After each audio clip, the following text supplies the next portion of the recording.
Today, my guest on the show is Mansi Zaveri. She is the founder of Kidsstoppress, and she just took a picture. I hope it's a good one. Yeah.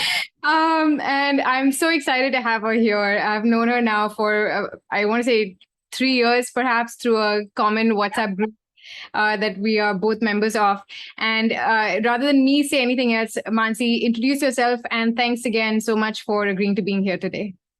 Thank you, Tapsi, and or I should say Dr. Tapsi, right? I should correct that for myself.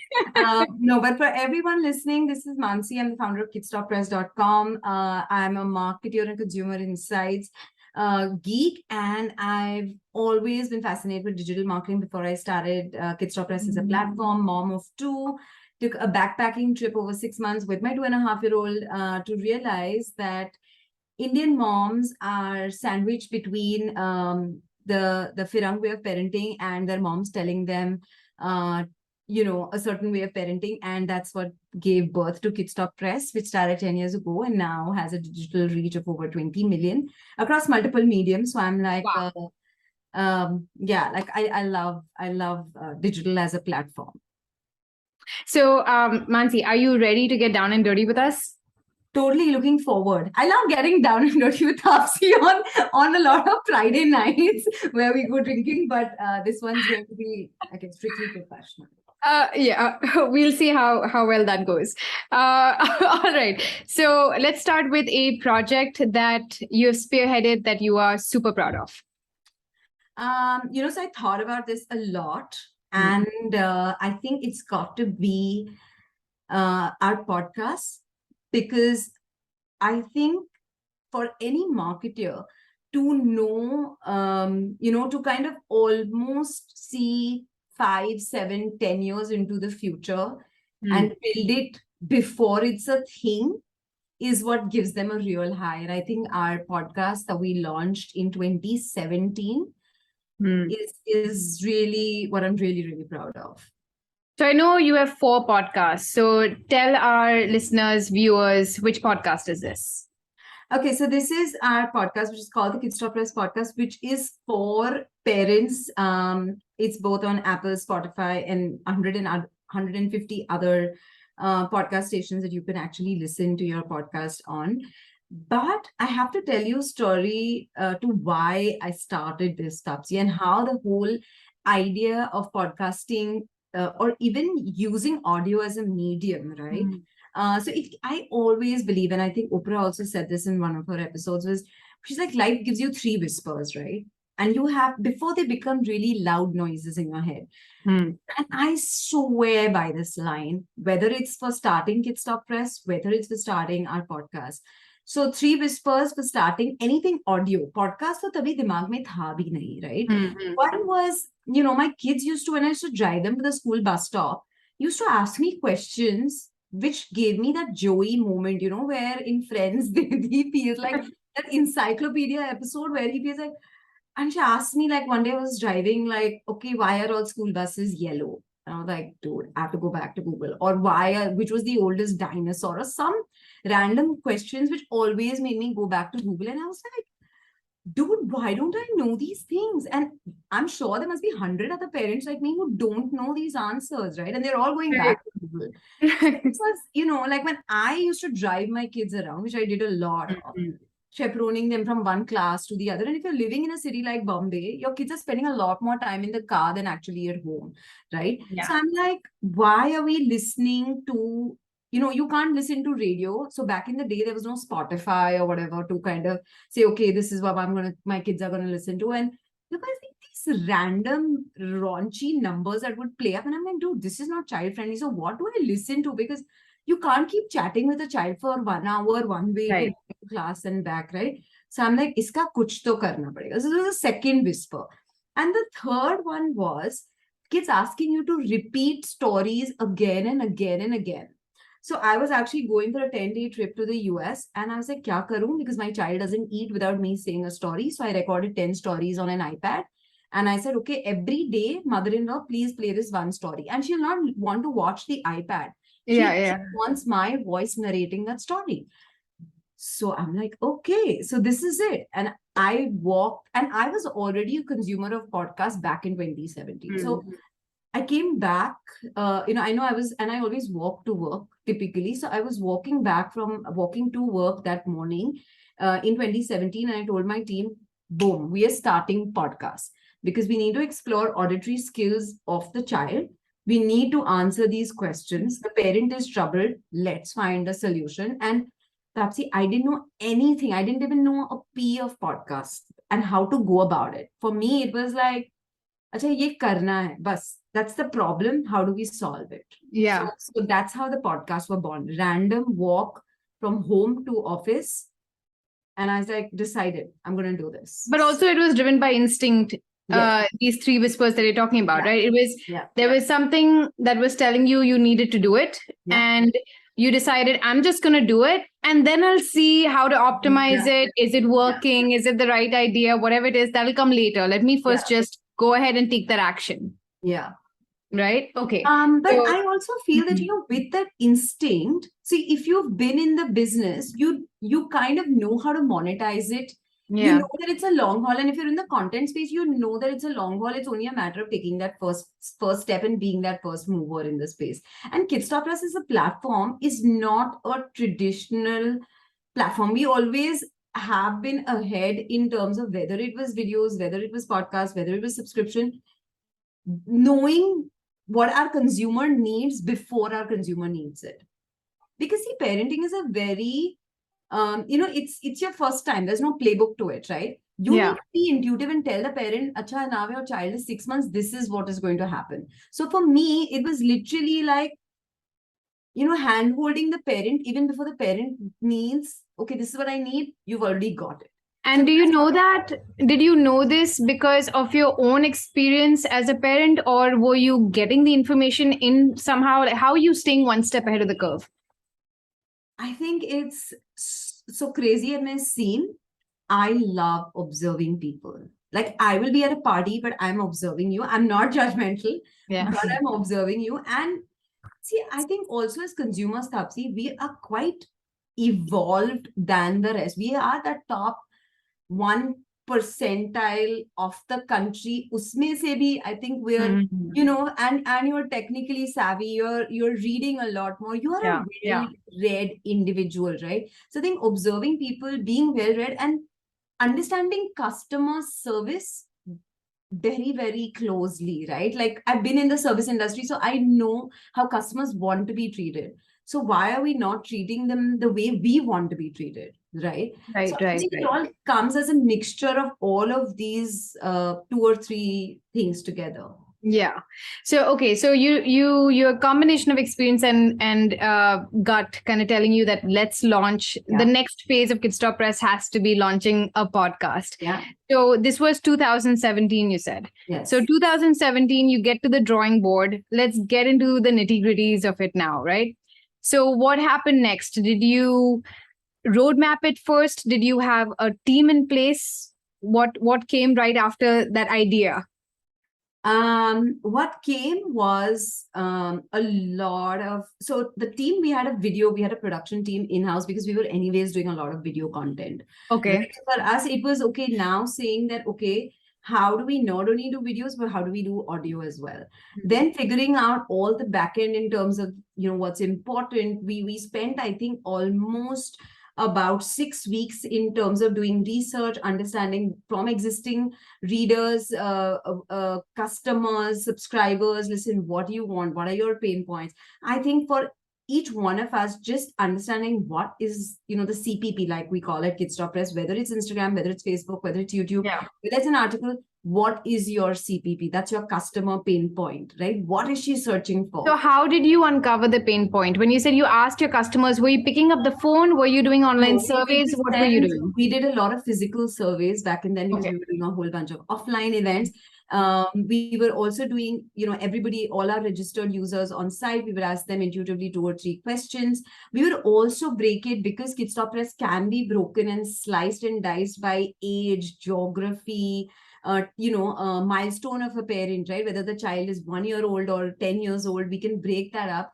So asking different set of parents, different sort of questions at different age groups to understand the one inclination towards audio, second what medium, and third is also understanding what are the kind of topics that they're really struggling with, what are the kind of conversations that they're really struggling with or they don't have answers to, or what really excites the kids, right? And I think the biggest of them all has just been doing a whole bunch of physical events and interacting with the parents firsthand and with the kids to see, actually, what should the language be, right? Of course, it's got to be English, but how much do you need to dumb it down that you can address it from a 6 to 10-year-old or a 5 to 9-year-old, right? Because that is such a wide age span that one child is just about learning to speak and one child is reading Harry Potter, right? So do you understand the language? Yeah. You know, And your audience was parents and children? Your audience is primarily, who is the audience for your podcast? So we actually started off with two podcasts. One was the parenting podcast and one was the kids podcast. So for the kids, obviously it is the age group of 5 to 9. For the parents, it's everybody who is a parent or parent to be, or you know, is a parent of a second time or first time. So anybody who's looking at from conception all the way to their kids are about 16 years of age. Got it. So you did a lot of physical events where you had the opportunity to observe and also talk to people about, what their needs are, the mediums where they would want to consume this kind of content, and most importantly, the topics that they would care about, right? So once you did that, then that took 6 weeks. You came back to the drawing board, said, okay, now we have a sense of here's the starting point for this. You had an in-house video production team, you said. Yes. So if you had to tell someone who wants to start a podcast that you, at the bare minimum, your team should comprise of dash, what would you suggest to them? I would say, of course, somebody who can edit seamlessly.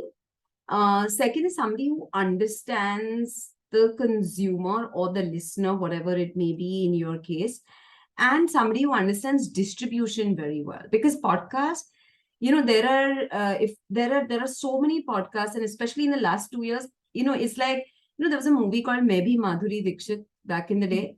Now there's a thing called Maybe Podcaster, right? Like everybody thinks that they can podcast. One, because it's breaking the video barrier, right? So everybody feels like, oh, it's just the voice. It's just the voice. I can do it. So I feel like it's very, so three things very important is, one is figure out you don't need the most expensive equipment to be a podcaster or to start off or kick off your podcast. And we understood that very early on while we were doing research. So if I have to literally go down to those 6 weeks, we were researching on topics, subjects, understanding consumers. Second bucket was tech. What did we need? Whether it was in terms of recording, distribution, edit, whatever else it was. And the third was, how are we going to talk about this, right? Like, how are we going to put it out on our existing platform? Because for us, the base of the consumer is already built. So we build the listeners. Now it's about the different products that we were layering on top of it. So I think that was very important. Once we've done that, I think, the distribution, which I was talking about, was extremely, extremely critical. Sorry, just 1 second. Anya, can I please, you've just broken my flow better. Sorry. So the most important part, I would say, is when you're looking at your team, is look at, and I don't know whether you can have one person doing it or 3 people doing it, but the skill sets essentially that you're looking for is someone who can edit, somebody who can know what the consumer is looking for and what's your customer pain point, and third is an excellent person distributing that content. Explain each of them with a particular example. So edit is simple. You're giving them the raw data and telling them, I want it down to 20 minutes. I want it down to 10 minutes, edit it down. Consumer pain point. What does that mean in the context of the podcast? Are you saying you were the consumer expert? Right. Yeah. So I would say that me and my editor for the website, because we were just making sure, and we practiced this. And see, I had the background of written content, right? Backing me up. I knew what's working. I knew what the customer wants. I knew what were the key takeaways. What did they want to go back with? So every time we put any content out, whether it's on our social pages, website, written, YouTube, whatever it is, what do you want the customer to go back with? Right. Today, example, we posted a reel on hand, foot, mouth disease, right? It's rampant right now. And we posted that. What does the customer want from you? He wants to know, how does it happen? How do I cure it? Can there be a relapse? What are the signs? What are the symptoms? What can I do? Is it transferable, non-transferable, whatever? These are the 6 broad things that the customer is thinking about, right? Is your content delivering that?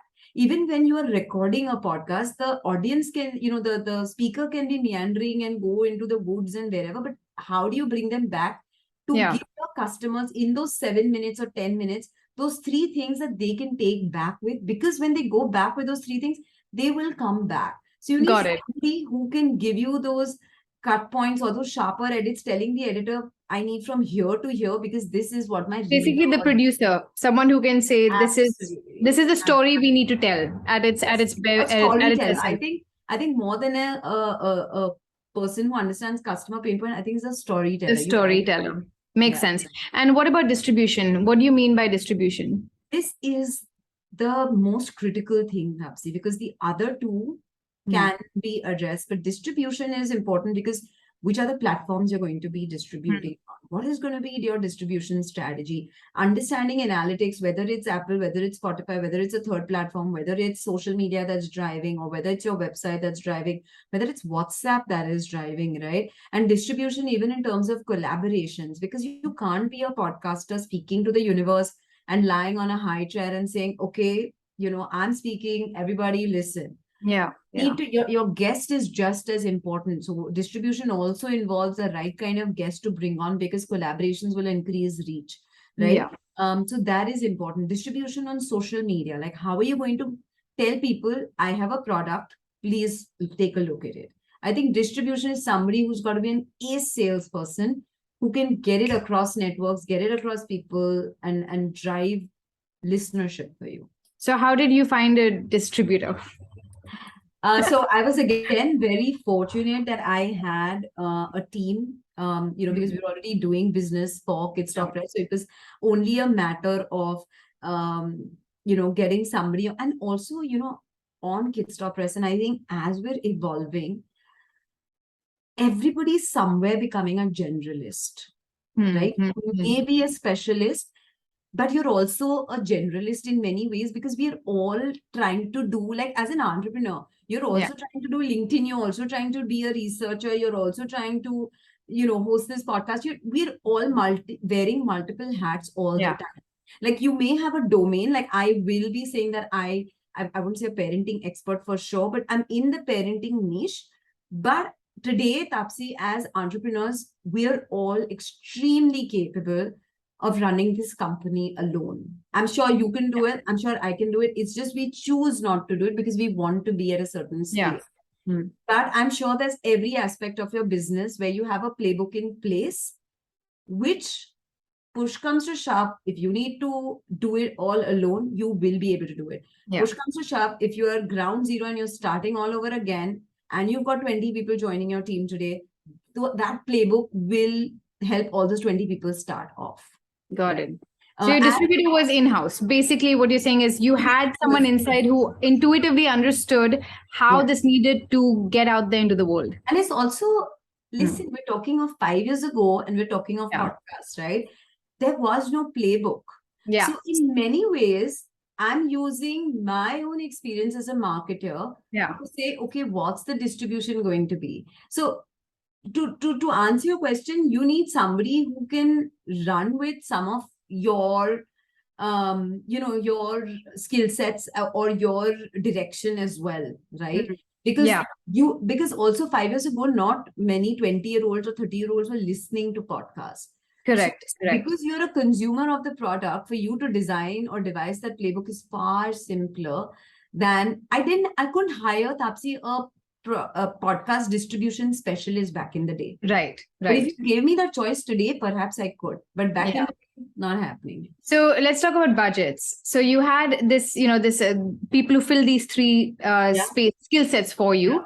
How did you, if someone had to start out thinking about a podcast, can you tell me how would you recommend they prioritize where most of the money should go?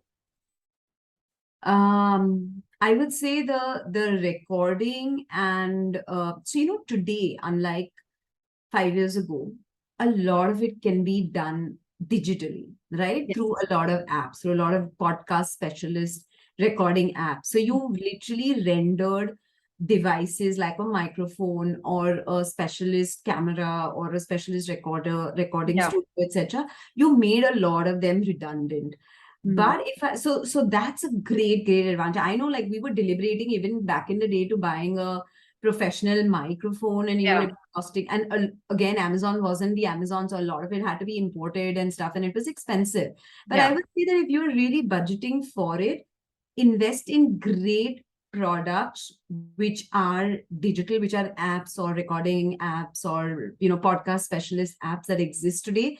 So you can you can kind of you can almost make the middleman redundant because you can do it, right? That is one. Second is invest definitely in a good editor and a good I would say again a generalist distributor and social media savvy person, for the Got it. simple reason that today social media is driving distribution and is one of the largest distribution mechanisms in the Of country. course. There's Yeah. somebody who understands video, because video is audio without video, and video without audio is not a good marriage, right? Yeah. They have to go hand in hand. So you have to have someone who understands both mediums extremely well, because you will need video for distribution of audio as well. Unless you are a Naval Ravikant who can get away with illustrations and Yeah. see this god of podcasts and stuff. But that will be the case. But I would say if you do not have a clear roadmap, or you're not monetizing it from day one, it's a long game. So just getting a great editor, investing in great apps, and getting someone who understands social media and distribution is great. Option 3, you can just go with a production house who is a specialist in podcast and say, listen, I'm the talent, I'm happy to host a podcast. How do I go about it? Because there are lots of them today. Yeah. So what would be a rough starting out budget? Are you saying, at least 20,000, 30,000, put that aside to get a podcast off the ground, month on month? Is that what would be a ballpark figure for money that people should realistically plan for if they want to start doing podcasts? Right. It again depends on frequency, how many episodes you want to get out in a month. If you are saying, okay, I'm going to do a weekly or a fortnightly, roughly estimate about 20,000 per episode, or 20,000 at least. Even if you're doing it like absolute basic 20,000 a month for 2 episodes or 3 episodes at best, I would say use tools like a Fiverr for getting if you're just experimenting, I want to try it for 3 months, works or not, get on a Fiverr, get people to edit it and see if it actually works for you. Do the distribution yourself, record over a Zoom or any other recording app, but make sure that the sound is kick ass, because the person has to literally, it's like good old days, Tapsi, where you thought that an RJ would look like this. You had this vivid picture of an RJ. Ah, that's right. You almost feel like, when people are listening to this, they need to say that I was in a room with Tapsi and Mansi listening to this conversation. I was a part of this conversation with them in the room. That's the feeling. How you deliver it in that budget that you have, which is 20,000, 30,000, whatever else it is, I think is secondary. But what you're sharing and the distribution and the quality of audio, 3 things don't compromise on. Okay. This is really good advice, especially if someone, and I do like the fact that you mentioned Fiverr, because I don't think a lot of people know that that's a platform that you can go to in order to get freelancers at all types of budgets. Absolutely. So if you're looking to get started, you don't have a lot, you want to just test out the waters, I think it's a great space of course you have to look and vet, but nothing like having a bunch of freelancers at your fingertips, who you can reach out to. So I think that's a really cool tip for people who are listening. Okay, so we've talked about that. So let's talk about timeline. When you started out, did you say frequency? Did you say, I'm going to start with one podcast, let's take it easy? Or because you knew that this is a long play that has to be monetized, I've got to be regular with it and do at least 2 a week? Or where did you start? See, one, you have to understand the weakness of every medium you play on. Okay. And I'll just repeat that again. Understand the weakness of every medium you play on. Let me give you a parallel of LinkedIn. LinkedIn is competing with an Instagram or a Facebook for video content, right? It's the weakest in its space. Yeah. So LinkedIn will push you up if you post more videos versus static or just long pieces, right? Unless you're publishing on the LinkedIn Pulse platform, right? Which again, it's trying to push. So understand the weakness of your platform. What does Instagram want to do? What does YouTube want to do? They want to make sure that you're publishing more. And the minute the algorithm sees that, they're going to push you up. They're going to see, dude, she's consistent. She's posting at the same time. And every content person will tell you this. Everybody who's been in the content play for a long duration will tell you consistency is key. And hate it or not, I've understood this after 10 years. Like being in the space for 10 years, dude, when they, like, when you start out, people say, "Arey, be consistent, consistency is key." I'm like, damn, I'm doing everything and being consistent, but dude, where are the numbers, right? And that can be a big frustration. But I think that consistency pays off. So for me, it wasn't about saying what should be the frequency and what's the frequency I can map, but saying if I want people to come back to me, I need to make sure that I'm consistent. I'm giving them what they want. And most important, which is I think a golden rule at Kidsstoppress, is build habit forming content, right? Get the person so used to your content that he almost feels something's missing if you're not sharing that on a particular day. For us, example, even on our Instagram, every morning at 9 a.m., we put a funny, humorous parenting post, right? Which could be, parenting is like a walk in the park, Jurassic Park, right? Like I just remember one of them, so I'm reading that aloud, but parents relate to it. It's not trivializing the problem, but saying, hey, this is an option we've made, let's have fun with it.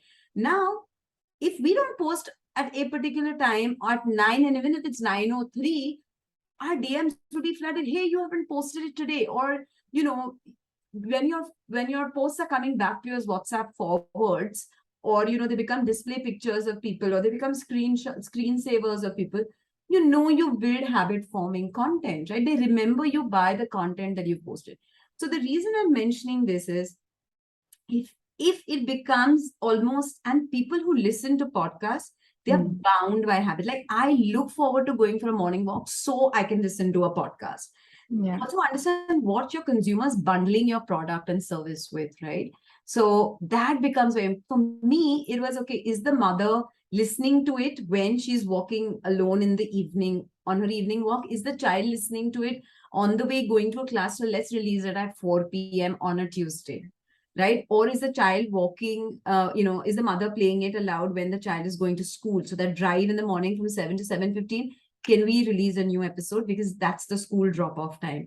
So knowing your consumer and saying, what's the habit that I want to build? We got so many parents saying that, listen, your podcasts are like breakfast table conversations for us. So we just put it on and we're listening and then we discuss it as a family. So I'm like, there you go. We need to release it at this time. So understanding frequency would be how much you can manage, feeding into the algorithm of the distribution that you're looking at. And third is, are you building habit forming content and frequency? That's most important. If you're saying, I'm going to do it once a week, stick to that once a week. If you're saying new episode out every fortnight, new episode has to be out every fortnight. Make sure you send enough reminders. Hey, we're launching. Hey, this is happening. Because today, even an Indian matchmaking needs enough and more promos for launching season 2 years. So we're the lesser mortals. Oh my God. Okay. So you came up with this idea, implemented it, had all of these things in place, the team, the budget, timeline, frequency, all of these amazing things. So podcast is out there in the world. How did you start evaluating? What were the metrics by which you were judging your and your team's effort towards a podcast? So I think obviously they're very, very clear analytics, though you have a lot more analytics now. For us, it was mapping anybody who's building podcasts, understanding plays, popular episodes, building playlists, tracking which day of the week works, what time works for you, which device works. So even between an Apple and an Android, who's your listener, right? for us, very clearly, our users are iOS users, 60% plus iOS users. From the time we started till this date, like we're just looking at analytics this morning and we're like, shit, it hasn't moved an inch, right? So what does that mean for you? What does that tell you? If you know this It really information tells me about that they're device? listening to us on Apple Podcasts and not on a Spotify or a Google Podcast or an Audible. So where is your user listening? Because these kind of analytics will also tell you who is your user. Right. They can afford an iOS. Absolutely. Like, right. even so you can actually track where they're listening and which device you're using as well. So even the devices that they're using are 60% iOS for us. And for me, because I also have the website, I can see that my website my podcast is actually replicating that data on website, because again, on the website, 50% of our users are iOS users. So I'm like, damn, there is an overlap, which is incredible. Right. So there is an opportunity for cross-pollination. Yeah. So all of these sort of metrics become extremely important. So Google Analytics, is that where you're... No, it depends on your hosting platform. So if Yeah. you're hosting on a SoundCloud or an Anchor or HubSpot or Castbox, whichever platform that you're actually hosting on, they will give you that sort of analytics, and you will have to pay some sort of a premium subscription to get more detailed analytics. But I'm like, please go ahead and pay that, because nothing teaches you more than data. The better you know your customer, the better you'll be able to deliver to your customer, right? Every time that you see, okay, this episode is done well, can you do more of the same, right? Yeah. Again, we would ask our users to take screenshots and tag us back on Instagram so we know which episode is doing well. What do they really like? What are their key takeaways? We're like, can we ease, even, to the previous question, how do you manage distribution? The minute WhatsApp for Business was launched, I was like, how can you integrate WhatsApp? As soon as an episode is launched, can we build a playlist, right? Where, like a broadcast list, where every user can get, the episode on their WhatsApp, because it became almost like a primary communication medium. Correct. Right. Ease the distribution to an extent that you're dumbing it down for your user and you're giving it to them in their plates. Right. And see, I think we're down to the rapid fire. Are you ready for rapid fire? I am. I'm not. I don't think I am, because I'm always on the role reversal, right? So this time I'm really nervous. Let's okay. Go. All right. Person who inspires you. I think two people: Priyanka Chopra and Oprah Winfrey. Done. If it wasn't rapid fire, I would have asked you why, but I'm going to move on. Okay. Favorite book or podcast, you can't use your own, that you're into right now? Favorite podcast, I think is going to be Masters of Scale. It's by Ray Hoffman. And favorite book, and this one is the one I swear by, I think it's got to be yes. Shit, how can I like Google kar de, yaar. James Clear. Okay. So let me tell you, I really Atomic Habits by James Clear. How could I? Shit. Oh, okay. Atomic Habits. Got it. All right. Favorite brand? I actually okay. I was actually going to say no. I don't have a favorite brand, but favorite brand has to be Apple. Okay. All right. And what would you have done differently in your 20s? I mean, what would you do differently if you could go back to your 20s? I would have a lot more fun. I think I work too hard. Okay. All right. That is so telling about who you are as a person. Working too hard, wishing you had more fun.